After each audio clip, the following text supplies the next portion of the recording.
Who is Christopher Nkunku? Who is this player that Chelsea have reportedly stricken the deal with? Let's discuss.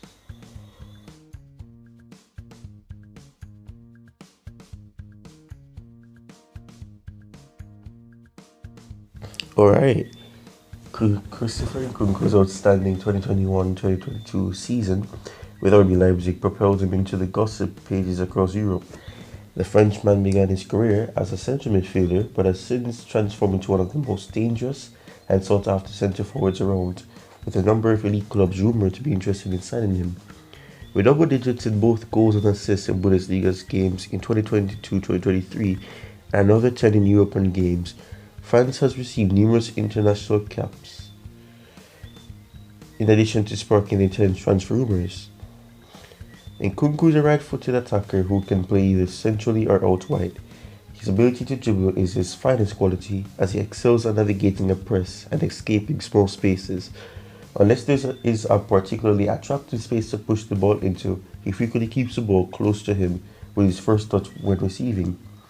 With his light initial touch, Nkunku hopes to entice opponents to the ball so he may later defeat them. Nkunku can enter the space more easily thanks to this sensational start. He can rush across an opponent, getting his body between the defender and the ball, and hold them off as he moves forward because he also has strong upper body muscles. When moving the ball forward as directly and fast as possible, he can be very crucial. He's especially effective at attacking transitions. Nkunku will slightly alter his strategy when attempting to break down a more solid block, using body feints, step overs, and jinks to dribble around opponents. He can still push past an opponent when necessary by using his upper body strength. Wherever possible, he will carry the ball, but he also displays great decision making when it comes to releasing the ball. When he spots an opportunity to slide an opponent in on goal, he is good at luring a defender out from behind the defense. Through playing in a central position high up the pitch for Leipzig, where he has demonstrated his ability to break length with through balls, he has developed that aspect of his game. He excels at doing this during transition, allowing teammates to break into open spaces. As he gets more expertise in a more advanced and experienced role, his chance creation and assist numbers have climbed as a result of his enhanced awareness. Nkunku has demonstrated his ability to link play with his back to goal with first-time knockdowns, flicks, setups, and balls around the corner. He gives opposing defenses a lot to think about because he can run in behind himself as well. He can stretch them and threaten the space beyond or pivot to face the ball and receive his back to the goal. This movement also serves to open up space for a strike partner to take advantage of. If the two players coordinate their moves in opposition, they may be highly powerful. Although Nkunku often plays in a central role, he rarely sticks to his position, almost constantly offering rotations with teammates. At Paris Saint-Germain under Unai Emery, Nkunku was a number 8 in a 4-3-3 formation. He was essential to Emery's team's assault with a relatively condensed front three because he allowed the overlapping fullbacks to advance. Nkunku first showed his ability to break lines with through balls and displace opponents with his dribbling while playing on the inside of Levin Kurosawa or Yuri Berici. Additionally, he displayed excellent vision and moved the game successfully to the right, where the opposing fullback would advance. Nkunku could push his team forward by carrying the ball from a deep position. Additionally, he would dribble across the field and combine with the inside forward on the far side who had a more advanced inside the field. Nkunku was later also employed by Thomas Tuchel as a number 8, albeit he did not adhere to a 4-3-3 as rigidly. At least initially, he was the same under Julian Nagelsmann at RB Leipzig. Under those coaches, Nkunku was allowed more freedom to dribble forward and attack. The attacker's initial warning signs started to emerge, but he was typically still engaged in the preparation for the attack rather than finishing or creating opportunities. When Nagelsmann recognized Nkunku's offensive talent, he quickly moved him to the front line, first playing on the left side of the attack.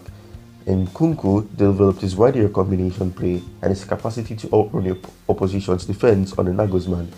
Additionally, he improved at cutting in from the wing and slipping passes for runners to run through the middle of the pitch. Nkunku developed a more consistent central role in 2021-2022 under Domenico De Tessico, frequently remaining far higher in the attack. Nkunku played in the front line while Leipzig continued to deploy Nagelsmann 4-2-3-1 and 3-5-2 formations. He performs well when paired with a striker since he can rush in behind more frequently and mimic Andre Silva's or Yusuf Poulsen's actions to more regularly find himself in a scoring opportunity. Nkunku rotated with the number 10 with Leipzig when Leipzig used a 4-2-3-1 formation. He's content to come searching for the ball turn and drive towards the defense in addition to posing a threat in the space behind the opposition. He made use of the abilities he acquired while playing as a number 8 from these positions, where his judgment, foresight and ingenuity are put up to good use. Nkunku is a versatile forward who now almost equally scores and creates. He would greatly benefit Chelsea with his adaptability and diverse skill set. So this is basically, just a lot of positives. Obviously, there's some comparisons with him to Vernon saying he needs space or whatever the case may be, but something that has been noticed, especially for France as well, and at RB Leipzig, is that he doesn't necessarily need the space, but you need to be able to find it with your runs, with his runs, correction. And if he doesn't, he's not found, he will do his thing and try to create that space for himself or create something for himself. So those are positives. But I think right now a red flag for me is that if you get an Nkunku, you need somebody who will spot his runs consistently so that he doesn't look like a fool constantly running forward and nobody's passing through him and it's always backwards or sideways or going backwards and sideways each time you see him making a run. We need consistency. We need somebody who will spot him making that run, and it has to be a timely pass to him, a cross, overlapping pass, underlapping pass, whatever the case may be. It needs to be a case where you're able to find him. And right now Chelsea have an issue in terms of finding that consistent pass that spots a run. Aubameyang makes runs, he's not found all the time. Sterling makes run, he's not found all the time. Pulisic makes a run, it's worked between him, it's worked into the box rather than finding an overlapping pass. So everybody is included in the build-up, which is fine because it makes it look more tactical and tiki-taka, where one touch here, two touch there, boom, boom, boom, and it goes into the box and you take a shot and you score a goal. But you need to be able to find runs as well and not waste opportunities, because if you can find that run, like for example Fabregas could, or an Oscar could, or whatever the case may be, or a Hazard, dribbling from the wide and creating something that leads to a goal. You need somebody that will spot these runs. But Nkunku is a positive player. He's evolved since his time at PSG as well. Because we all know that Nagelsmann, like he was just stated, did that final piece of the puzzle, of developing Nkunku into a better player, and allowing him to play in a more advanced position in the front three has allowed him to be able to be more versatile, because not only can he play wide but also centrally. And this can also promote the false nine system, where you can still play a Broha in the future, depending on if Nkunku indeed comes and longevity, or whatever the case may be, and success, and if it's able to keep him at the club long term. It will allow you to be able to super a false nine system, because it's going to cause unpredictability. He can play centrally, he doesn't stick to one position, he can go wide, allowing for a Broha, if he plays, to go centrally and also play wide. So there's a lot of tactical things that can still happen should we sign Nkunku, and it's a positive. It looks promising. From Romano saying that he's happy to join the club. We'll see what happens regarding that, and if he joins the club, fantastic. It's an improvement on our current attack, and he adds creativity, which is something that we need in the attack, because not only do the midfielders need to create, we also need the attackers to create as well. That's the end of the video, guys. Cheers, see you in the next video. Thank you yet again for nearly 600 subscribers at the time of recording. I'm turning away from it. Probably may get 600 by the end of this day.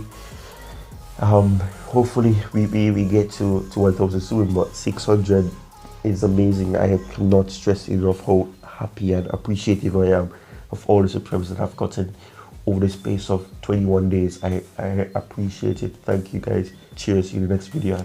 Keep the blue flag flying high.